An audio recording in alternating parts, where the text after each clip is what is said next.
And the beautiful thing is when you find your natural part and then you get out of the shower and you just take a comb and boom, it just splits right there. It's so easy for, let's say anyone who has short hair to be able to style their hair with that nice, clean, natural part.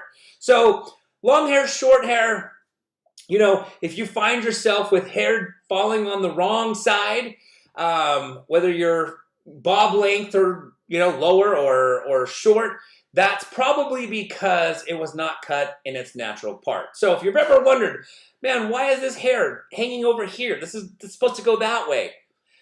Probably the reason is because it was not cut in your natural part. So find out where your natural part is. Communicate to your stylist that you want it cut in your natural part to eliminate those extra falling pieces on the wrong side, and that will keep your hairstyle looking fresh even after you leave the hair salon the next day when you go to shampoo all that product out, or that night when you go to shampoo the product out, the next day when you go to style it. It's going to be very easy to style because, again, the shape was cut in there based off of the natural part.